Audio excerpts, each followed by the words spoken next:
দর্শক, অনেক গুরুত্বপূর্ণ একটা খবর যেটা অনলাইনে প্রকাশ পেয়েছে, সেটা আমি আপনাদেরকে পড়ে শোনাবো। যার হেডলাইনে দিয়েছে, পদত্যাগ করে জামাতে যোগ দিলেন বিএনপির দুই নেতা। এটা কুড়িগ্রাম জেলাতে হয়েছে, রংপুর বিভাগ কুড়িগ্রাম জেলাতে এই ঘটনাটি ঘটেছে। আসুন, কোন দুইজন নেতা ওনার জামাতে যোগ দিলেন সেই বিষয়টা আমরা পুরোটাই পড়ে শুনে নেই। আপনি যদি এখানে এই পুরোটাই শুনেন, হয়তো অনেক কিছু জানতে পারবেন। আসুন আমরা পুরোটাই শুনি। যার হেডলাইনে দিয়েছে, পদত্যাগ করে জামাতে যোগ দিলেন বিএনপির দুই নেতা। কুড়িগ্রামে রাজারহাট ও অলিপুর উপজেলা বিএনপির দুই নেতা জামাতে ইসলামীতে যোগ দিয়েছেন। মঙ্গলবার রাতে জেলা ও উপজেলা জামাত নেতৃবৃন্দদের উপস্থিতিতে তারা আনুষ্ঠানিকভাবে জামাতে যোগ দেন। কুড়িগ্রামে রাজারহাট ও অলিপুর উপজেলার বিএনপির দুই নেতা জামাতে ইসলামীতে যোগ দিয়েছেন।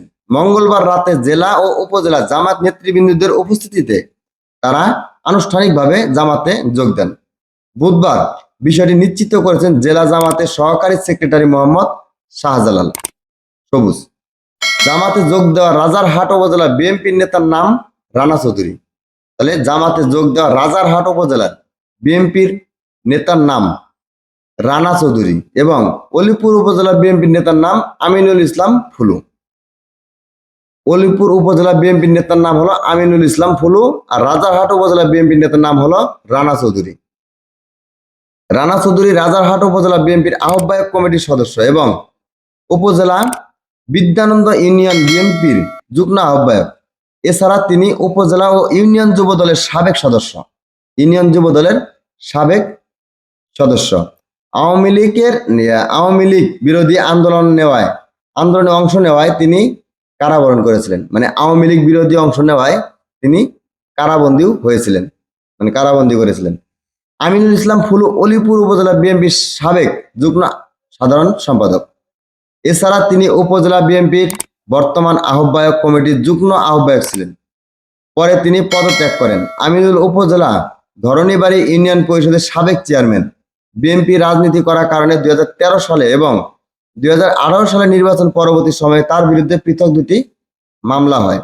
জামাতের পক্ষ থেকে জানানো হয়েছে, মঙ্গলবার রাতে রাজারহাট উপজেলা শহরে জেলা জামায়াতের কর্মপরিষদ সদস্য ও আসন্ন সংসদ নির্বাচনে কুড়িগ্রাম 2 আসনে জামাত মনোনীত প্রার্থী অ্যাডভোকেট ইয়াসিন আলী সরকারের উপস্থিতিতে রানা সরকার জামাতে ইসলামীতে আনুষ্ঠানিকভাবে যোগ দেন।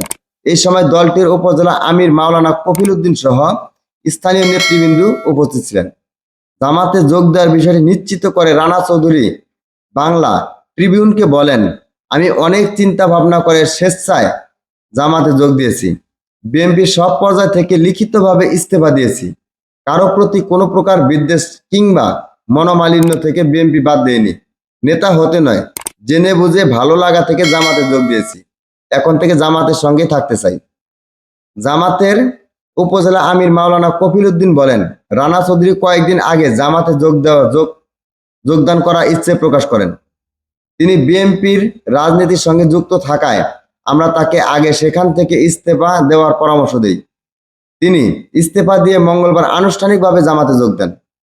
বিএনপির নেতৃত্বের জায়গা থেকে জামাতের নেতৃত্ব পাওয়া প্রশ্নের জবাবে মাওলানা কফিল উদ্দিন বলেন, প্রশ্নই আসে না। জামাতে যোগ দিলে নেতা হওয়া যায় না। এখানে কর্মী হতে হলে নিয়মিত নামাজ আদায় সহ সিলেবাসভুক্ত বই পড়তে হয়, ব্যক্তিগত রিপোর্ট রাখতে হয়, ব্যক্তিগত মনোনয়ন সহ সাংগঠনিক নিয়মকানুন মেনে যোগ্যতা প্রমাণ করতে হয়।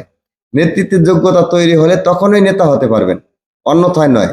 রানা চৌধুরী সব জেনে বুঝে জামাতে যোগ দিয়েছেন।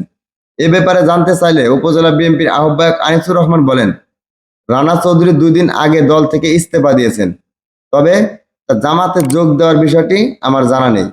জামাতে যোগ দেওয়া অলিপুর উপজেলা বিএনপির সাবেক নেতা আমিনুল ইসলাম ফুলু বলেন, মঙ্গলবার সমর্থক ফরম পূরণ করার মাধ্যমে জামাতে যোগ দিয়েছি।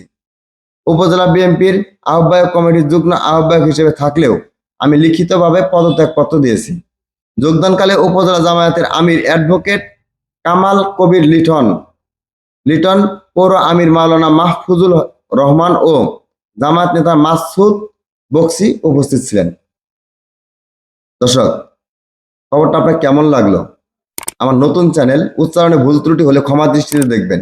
সেই সাথে অনলাইনে যে সকল খবর প্রকাশ পায় আমি আপনাদের সামনে সেই সকল খবরগুলোই ভিডিও আকারে তুলে ধরার চেষ্টা করি। যদি কথাগুলো ভালো লাগে, নতুন চ্যানেল বড় করতে সহযোগিতা করবেন, একটু সাবস্ক্রাইব করে পাশেই থাকবেন।